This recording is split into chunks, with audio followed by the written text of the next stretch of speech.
What's going on, famous? The entertainer, the motivator, the educator, Lucky Murray, back with another Gamecock news update. Today, we're speaking about Arkansas and South Carolina. Betting odds, storylines, players to watch, all that good stuff.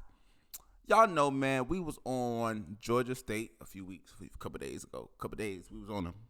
But now we're going on to Arkansas. And this, I believe, is going to be a true measuring stick to what our team would be like. I'm not saying that we'll finish like this, but I'm saying that this is a test, right? And Georgia State was like, well, it was Georgia State. We should have won. We beat them by 3 touchdowns. How we did it, it's whatever. But with this particular game right here, and I'm going to emphasize this, we need to play better at certain areas. So we're gonna watch the betting odds. We're gonna look at the storylines. I'm gonna give you my opinion on this, man. So let's keep going, shall we? It says South Carolina will see once familiar SEC West foe on Saturday in a cross-division matchup. The Gamecocks 1-0 will take on the number 19 Arkansas Razorbacks, also 1-0. USC or USFC, we need to say that because they're trying to push that down our throat. It says one is home open against Georgia State, 35-14, thanks to large part to 2 block punts, return for 2 touchdowns. Arkansas defeated Cincinnati, 31-24 at home, but they struggled with Cincinnati. Let's keep going. Arkansas and South Carolina came into the SEC together and played each other annually from 92 to 013. I'm about to say 013. I don't know why I was going to say that. The Razorbacks are 13-10 all-time in the series, with USC winning each of the last 3 games. So we have that on us, but Arkansas is a much better team than they were back in 2017. Saturday game will kick off in the morning for both teams' local time, starting at noon Eastern time. You don't want to miss that live stream either, because it's going to be crazy, man. It says South Carolina, Arkansas streaming information. So last week we could not get the game. A lot of y'all couldn't get the game. It was on ESPN Plus. So it says it's going to be at Donald W. Reynolds Razorback Stadium in Fairfield, Arkansas. I don't know why that name's so long, but it's going to be on ESPN. So you can watch it on ESPN app. So please get that ready. So it says the bet line says Arkansas opened up a 9.5 point favorite. According to VegasInsider.com, the line has since moved some in South Carolina's favor, with the Razorbacks and 7.5 point favorite. So they're favored by a touchdown. First road game for the Gamecocks. South Carolina home field advantage will be absent Saturday as the team travels to Fayetteville. The fan base won't be the only thing that makes the setting different, as the game will begin at 11 a.m. Arkansas time. A big change from the 7:30 p.m. kickoff against Georgia State. So it's a 12 noon game. It's a 12 noon game, so we better be ready. The road trip is brief for the South Carolina as the team returns home afterwards to play 3 straight games in Columbia. You know, so they talk about the rushing attack. Arkansas racked up 224 rushing yards in this win against Cincinnati. The ground attack led by Sanders, who accounted for 117 of those yards, a career high for him. Quarterback K.J. Jefferson, the team leading rusher from last year, added 62 yards. Sanders and Jefferson combined for 38 carries. South Carolina struggled a bit against the run last season, allowing 178.9 yards per game. Despite allowing 200 yards on the ground against Georgia State, USC contained the run in crucial moments of the game. I don't like that. Controlling the clock must be the point of emphasis for the Gamecocks. USC finished with just 79 rushing yards against the Panthers. If the team cannot stop the Razorbacks in the backfield, it'll keep USC's offense on the field and make it harder for Spencer Rattler group to establish a rhythm, right?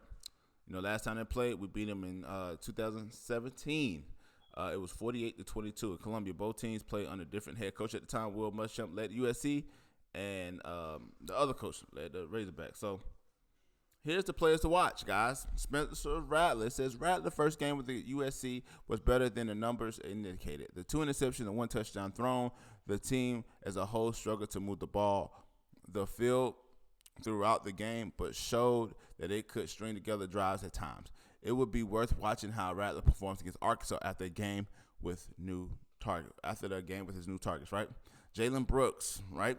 It says Brooks delivered some of South Carolina's best plays against Georgia State, finishing with the team high 88 yards. His chemistry with Rattler helps the team in a game where advancing the ball proves challenging. A player with just 25 total catches in the previous 2 seasons, the game against the Razorbacks could give more insight on how often the Gamecocks will utilize Brooks this season.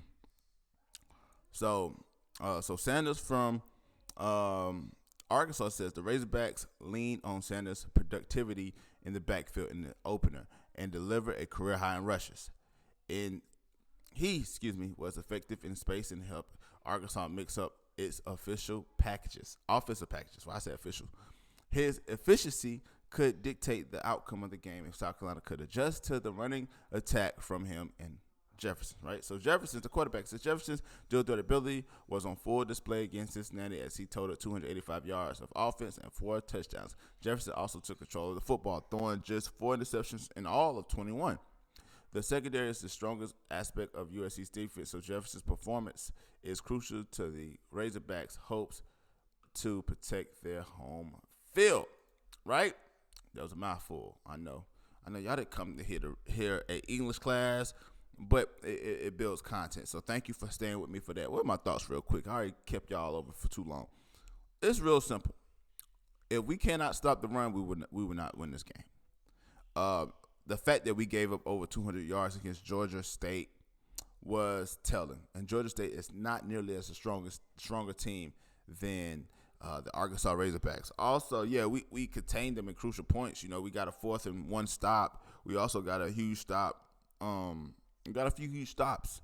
But that was telling. You know, the running backs were down our, second line of our defense. That's the linebackers going into the defensive back. So we got to clean that up. Also, our offensive line, like I said before, I've said this in a lot of videos. Our offensive line got to look better to get Spencer Rattler time to kind of pick and choose his plays. For running backs, Marcus Satterfield just need to stick with one and let that guy ride. Really, he really does need to get him ride. I do not like the fact that you give 4 or 5 different backs the touches. Give one guy the touches, let him eat. When he's tired, you pull him out. You pull another one in for a couple plays, but it should not be where you have 5 guys touching the ball at one time. Our wide receiver packages, you need to have Jalen Brooks out there. You need to have Antoine Juice Wells out there. You also need to have Jaheim Bell need to be out there as the third receiver. I like the fact that you've been giving him the ball in different spots, but Jaheim Bell, to me personally, doesn't need to be in the backfield running the ball. I think that you can get him sweeps, you can get him touches, you get him screens, you get him drop down passes, you get him a lot of different things. But please let him eat as far as catching the ball. But I would like to see Jalen Brooks and Spencer Rattler get some more. I also like to see Juice Wells. Josh Van got to catch balls. You know what I'm saying? He only had 1 catch last week. He did have a first down catch, and the ball he just completely dropped.